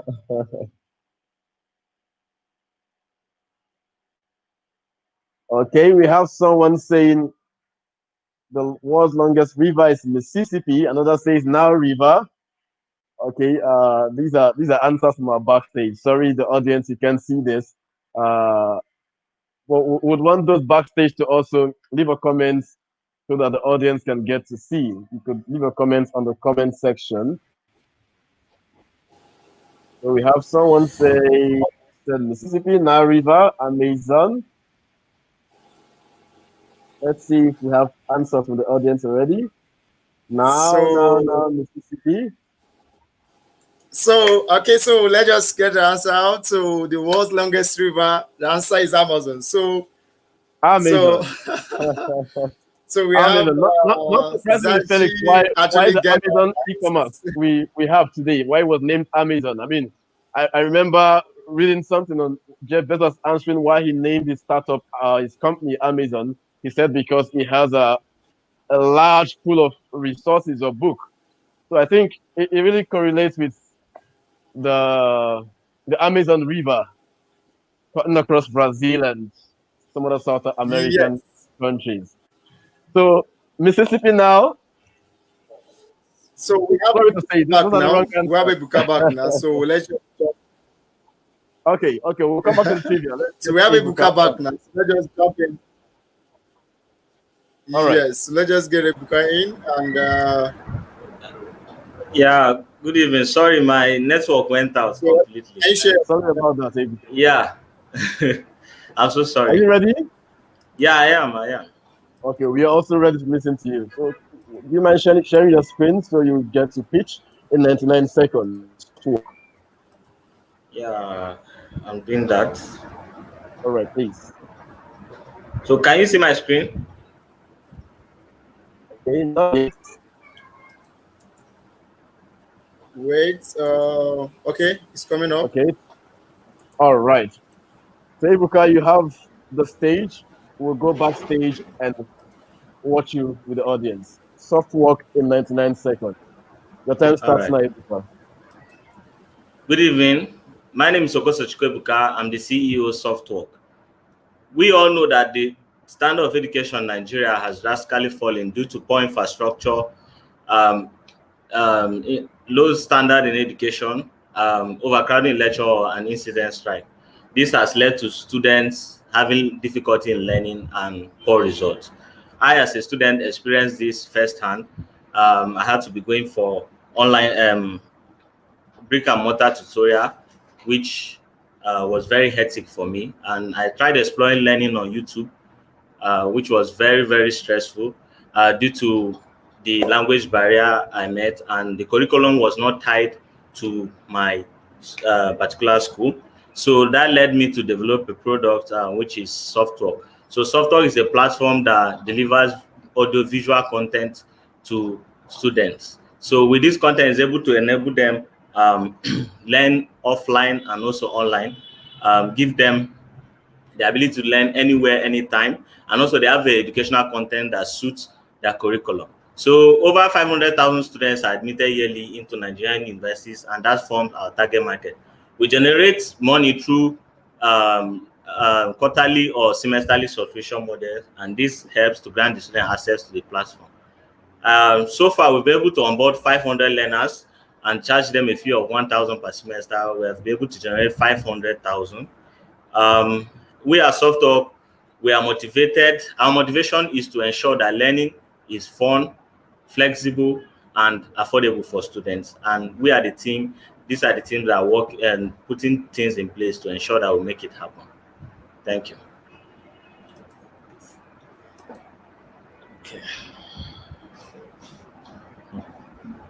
All right, thank you, Ibuka. Just in time. It's beautiful to see our startup speech. Use the time in 99 seconds. It's a fantastic way to train yourself for elevator pitches. So we'll call up our industry experts. Give us some comments, suggestions, or if you have questions they would like to ask Ibuka. So we'll leave the stage for Ian and Joshua and Ibuka. Greetings, Sebuka. Yeah, good evening. Um, nice one. Just a quick one. Who provide your content? How do you get your content? Yeah, for now we have a team of instructors, right, and are creating content. Basically, we are looking at year one students in two university, which is Futo and IMSU here in Imo State. So we discovered that year ones have content, like their courses are the same for the two schools. So basically, we focus on maths, physics, and chemistry for now. But moving forward, we plan to get more instructors to come on the platform in the nearest future.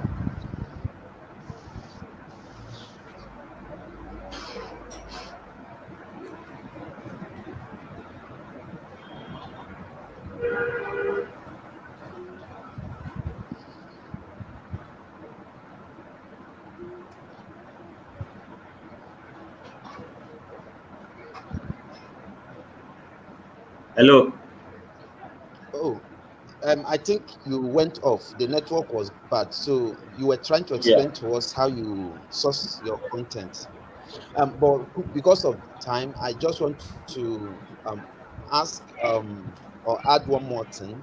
Most time it's always about execution, because from the way you are going, I am very certain you would provide the right solution to the problem, which is supplementing what we have on ground. But having a marketplace would be a more effective solution, which, for instance, like I think Udemy, for example, is a marketplace. Most people don't know. They don't provide the content themselves, so that you can focus on delivery. as you scale, because that would give you a more scalable solution, because you could serve roughly all the markets across Nigerian universities. And that as well would not limit how much your ability to be able, for instance, being able to get to final year students and the rest of them. And for instance, you have other classes like medical school, you have students, part and farm students who oftentimes they are in a very specialized places, but you can work with instructor, and most times it's their maybe senior students and maybe dedicated teachers that would want to offer to teach.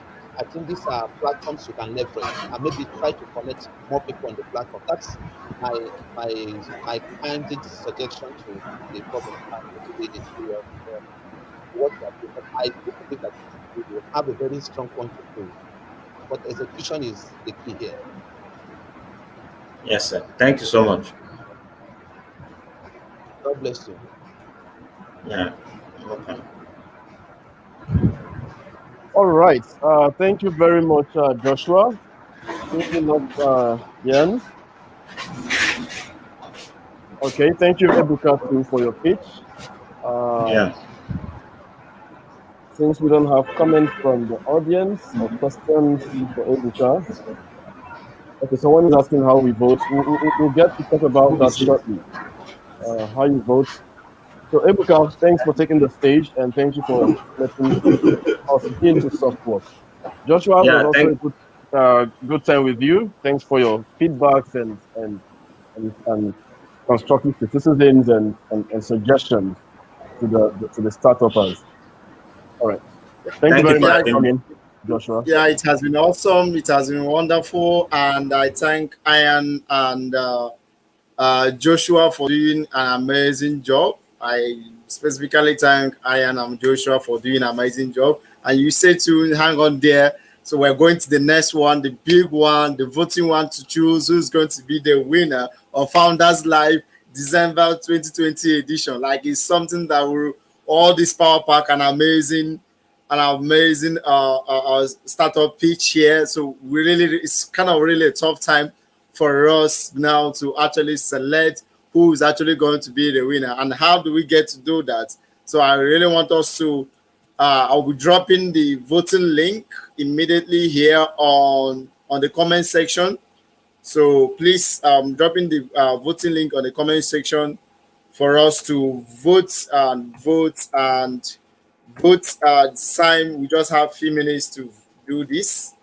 So this is actually on the comment section. Just copy that link and they use it to vote. Like it's something that we need now to vote to choose who is the winner of Founders Live December 2020 edition. Like it's going to be awesome. It's really, really going to be a tight one. So click on the link and please vote and make it work. Like, and I'm going to bring up if you want to use a barcode, you could actually do that. You could actually do that now. So we want to get a barcode out, and you can use a barcode and vote. It's something that you can do, and we're optimistic that it's going to work. So let me get to share the screen and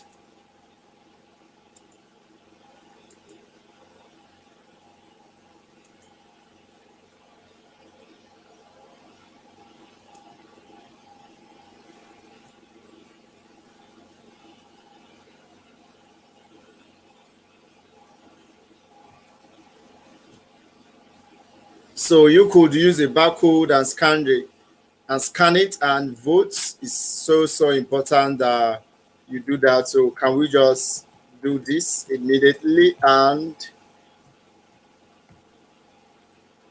yeah, I'm voting. I hope you are.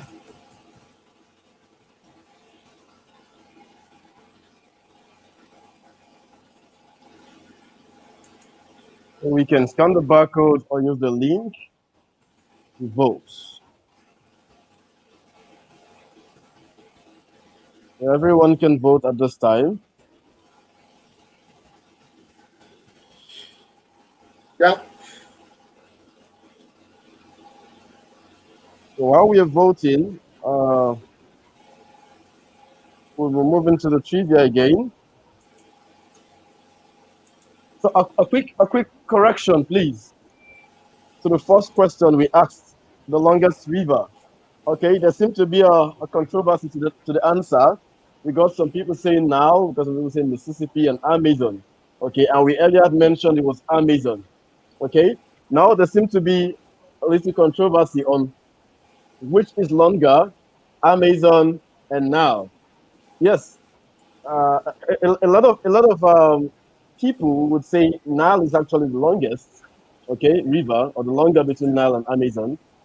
Some people say it's Amazon. So we want to make a quick correction.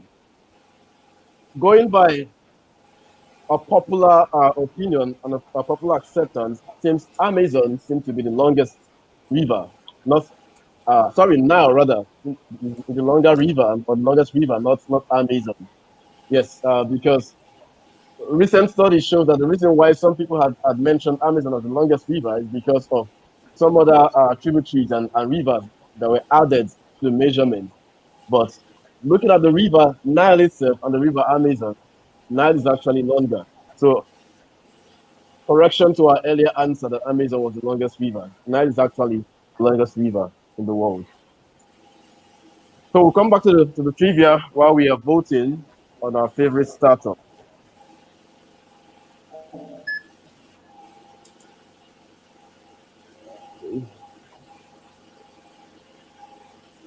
So you can quickly scan the barcode or you copy the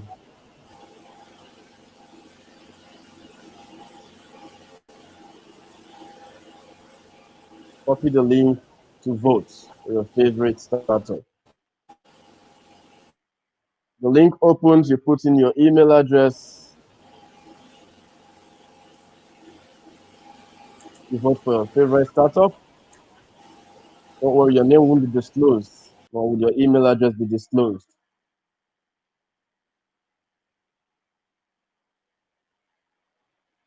A few questions you could get to ask, or you need to answer while casting your votes.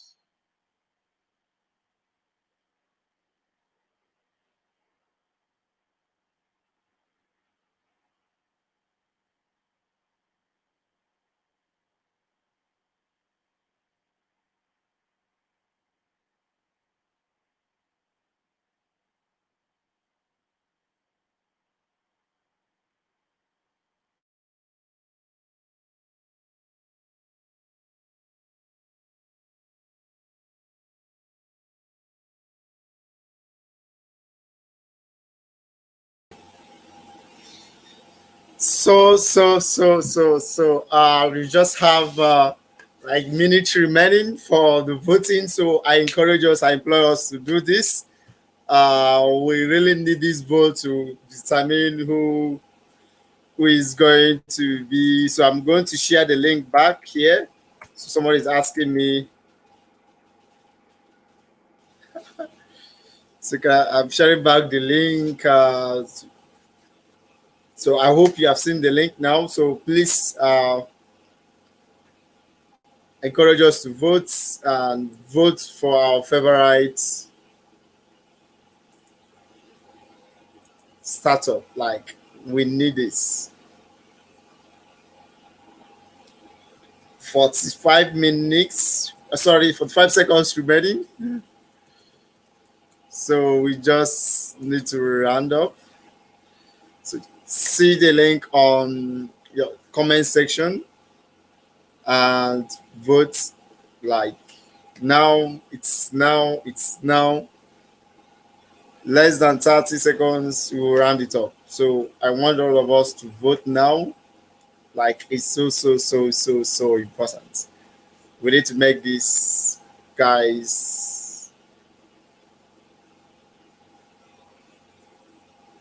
Right? So while we wait, I think we will just have to bring a little bit things about of the entrepreneurship journey, and a lot of us, it's not something very easy.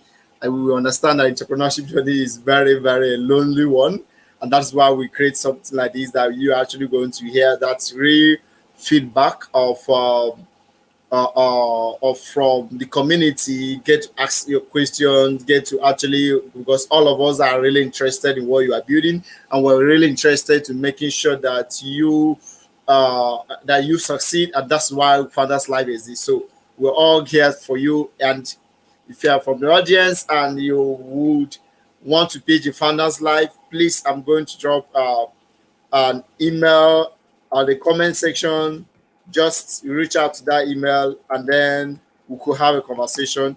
If you want to pitch as Founders Life Lagos next year, because this will be our last event 2020. So if you actually want to pitch for Founders Life Lagos next year, let's say February next year, please just reach out to us on the email we are dropping now, and we'll definitely get back to you.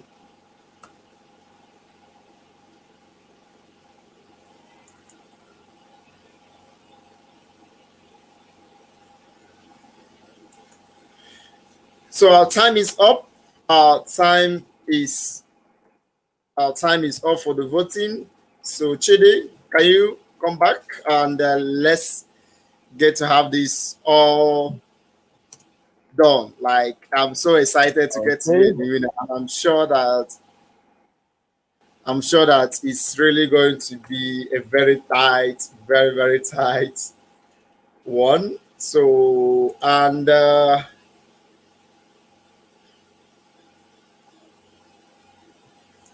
Okay.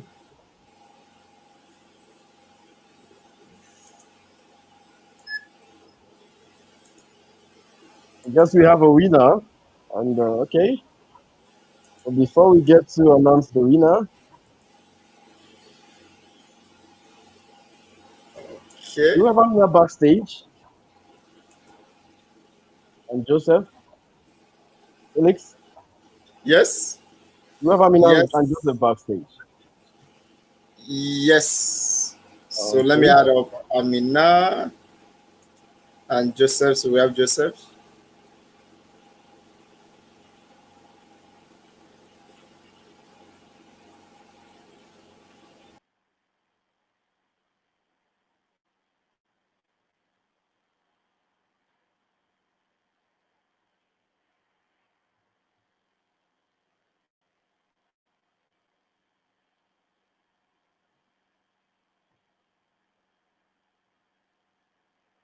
Okay, so we have Joseph.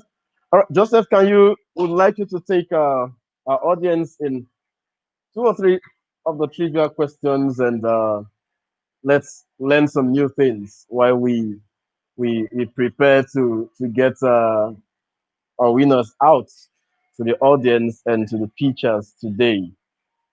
Joseph, you want to take us on some of the trivia already prepared? Let's learn some new things. Can you hear me, Joseph? Okay, I think Joseph's having connectivity issues too. All right, let's see how much our audience knows about Founders Lives. We'd like to ask a couple of questions around our event and our organization, Founders Live, uh, and we'll look out at the comments section to know what the audience thinks. So, sorry, Chidi. It seems uh, Joseph mic is muted. So I call on Joseph to unmute your mic, please. Okay. So, Okay. so I, Oh, yeah, thank you. okay. Is it clear now? Yes, it is. We can hear you now. Yeah. Oh, okay. So, Always on the road, Joseph, our media guy. Always just like on the from road, where Chidi stopped. covering Nigeria, covering Africa. Well done, Joseph. Yeah. Let's hear from you then. Yeah. So sorry. Yeah. So Sorry. we just want to speak briefly about our event. Like, what do people know about our event? Just continue from where Chidi stopped. So the first question is, when was the first Founders Live Lagos held? When was the first Founders Live Lagos held?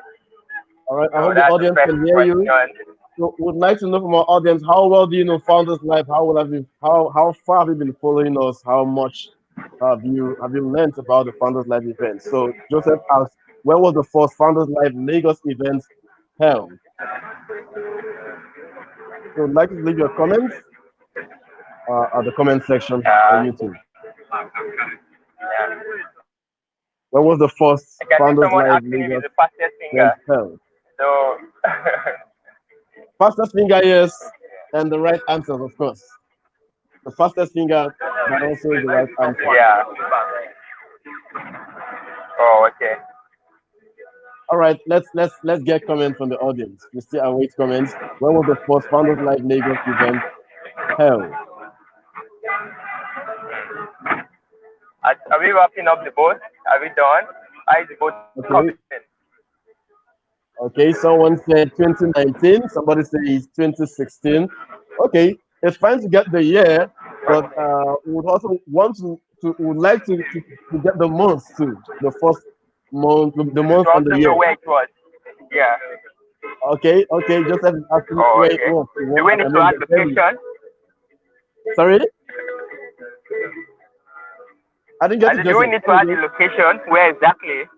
Okay, let's Do we need to add the location? let's not go too deep with our audience. Let's see the basic. When, the month, and the year. So we got 2019, 2016. What month exactly in 2019 or 2016? Then we'll get to know what the right answer is. Yeah. So we want to know about Founders Live. It's a global community, like we mentioned.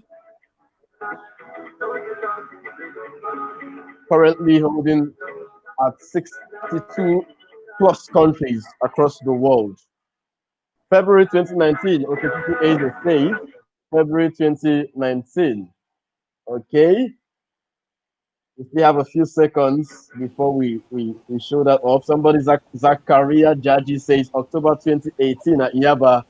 Okay. October 2018. Okay, someone said February 2019. Emmanuel Anis says 2014. Okay, Okechukwu again says February 2019. Okay, we got Okechukwu's answer. All right.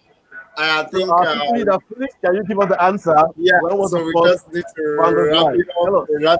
wrap it up. So first Founders Live Lagos event was held at May 25, 2019. So okay, May 25, 2019. Okay, Chukwu is closest to the answer, but it's still a little bit far away. So we appreciate the answers from the audience. We're gonna pick another question around Founders Live. So Joseph, can you take us on something else on Founders Live? Let's see how much our audience knows about us. One more question, please. Joseph?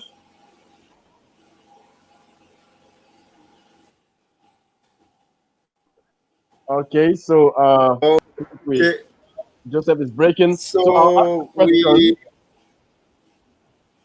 ask the question. We're about moving back to does the announcement of the winner.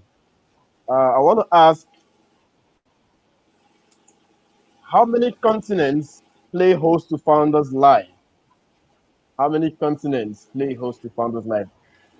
We have Founders Live in several cities in the US, in Canada, in Africa. How many continents play host to Founders Live? Let's see how much our audience knows about Founders Live. How many continents play host to Founders Live? Okay, we are still getting answers to when the first event was held in Lagos. Emmanuel says March 2016. Emmanuel, the answer is May 25th, 2019. Okay, Chico said he's the only one that said 2019. Well, almost there is not there. Commendable, but almost there is not there. All right. So how many continents play host to Founders Live globally? Mohammed Zubairu Ahmad says 3. 3. Okay, we're still waiting for my answers. A few seconds to go, about a minute for this answer. Kenny Balogu says 3. Okay. So Mohammed I Bayel, think page 7. let's So, write it Felix, up. can we get the answer? How many continents play host to Founders Live globally? Yes. So Can we get the it's answer called up on something. our screen? Yep. All So how right. many continents play host to the Founders Live? Answer 5 continents: South America, North Europe, America, Africa, North America, and North Asia. America, So these are Asia. the continents that So plays we are currently in the 5 continents of the 7 continents in the world: South America, Europe, Africa, North America, Asia. Thank you, audience, and Mohammed, Kenny, Emmanuel, Kichuku, and everyone watching from wherever you are in the world. We appreciate your time. So I think it's time I leave the stage for Felix to announce the winner of our pitch session day, the final month and the final edition for 2020. Despite all the challenges we faced this year, we still are hopeful that the year will end fine for all of us. So let's get a winner, please, Felix. So the winner to Founders Live Lagos December, right? Yes, December December. 2020 edition Mm-hmm. is The hands are ready to clap. so the winner is Softwork. Whoa! We have a winner now. Soft Work. Soft Work is the winner for the December 2020 edition. Beautiful. Soft Work. Okay. So Well, that's fine. I'm adding up Ebuka, Chukwu Okay. Ebuka to the screen. So we now have the winner. So Ebuka, Yes, yeah, you sir. now have the stage. So you have the stage to talk more about your product. It's awesome. Okay. All right. Thank you very much for this opportunity. I want to say a big shout out to everyone that voted and believe in what software can do. Um, um, at Softtalk, we believe we're working towards making learning fun, flexible, and very affordable for Nigerian students. And we plan so far to ensure that we scale to other universities and try to help the educational sector, because I think it's one of the sectors that is greatly neglected. So, with time, I think with this platform we have gotten, we'll try to make our best to ensure that we deliver as we promised. So, All thank right. I you. want to pick a question for you, Ebuka, from the audience comments. Yeah. Enoch Elisa asked, does Softwork have a CBT engine? Can you give us an Yeah. answer to that, please? Yes. So, I saw the question actually. Just that when I was pitching, I was under pressure due to the little setback I had, so I forgot to mention it. So we actually have a CBT attached to the Okay. app. So at the end of each topic you learn, you have questions that are given to you to work on. So just like an exercise, and those questions are all past questions. So and they are past questions. So it enables the student to have that confidence that you feel like you're in an exam, but like you already have that feeling, okay, this is a past question I'm answering. So you have that confidence already built up for you. So that way you just don't answer those exercises that we give, but they are past questions. So you already know that, okay, I'm getting ready for exam. This is an exam question I just answered. So that All is right. it. Thank you very much for taking that question. Yeah, Uh, Yes. So Interestingly, on Founders Live, everyone is a winner at the end of the day. So the other definitely. startups also get to go home with a lot of goodies. We called up a few of them earlier. We called up a few of them, a few of the prizes that other startups would also go home. And our audience also, you have access to the Founders Live portal where you can get a lot of insights, learning resources. You can also subscribe to the Founders Live Pro, that gives you access to a lot of goodies. Yeah, you get to meet people, networking opportunities, learning resources, access to investors, and access to mentors, global mentors. So on Founders Live, everyone's the winner, like I mentioned, but the pitchers, but the participant, the audience, and of course, we are the back end too. At least we get to meet new faces and new people. So that's our own benefit too, and we appreciate the time spent with you all. Congratulations to you, Buka, on our soft work. Good work. Yeah. You're Thank doing you well. so much for the Well opportunity. done. Yeah. Thank you so much. Thank you so much. Thank you so much. It has been an amazing day. It may have been an amazing day. So we thank you. To thank you, everyone who has made it here today, and it has been an awesome experience. Like I've been really so excited. Like it has been an awesome experience. So thank you and thank you. And remember, February 2021, Founders Live will be hosting another event. So I wish us a very memorable weekend and a very memorable Yuletide coming forward. And I wish I travel. I wish every single one of us who is going to, if you're traveling, your celebration this Yuletide, please share love, share care, and remember we're all humans. Thank you so much. Thank you so much. Thank you so much. And it's something so great that we could be able to do. And thank you. And guys, good night. And we see you next time. Like it's been so awesome. So I really want to really call on us to for making this event so memorable. So Chidi, any last words? Yes, I would like to urge everyone, the audience, the teachers, and everyone who joined in to follow us on our social media handles on Twitter, on Facebook, on Instagram, and LinkedIn. On Twitter and Instagram, we are Founders Live Lagos. And you can also follow the global handle, Founders Live, on Twitter and Instagram. On Facebook and LinkedIn, you'll get to see us, Founders Live Lagos. Would like you to follow our handles. You can also reach out to me on my social media handle at I am Chidi Amadi on Instagram and on Twitter. And on LinkedIn, Chidi Amadi. Thank you very much. And I want us to also know, as much as we are going holidaying, we want to remember that the COVID-19 pandemic is still ravaging the world. We want to stay safe.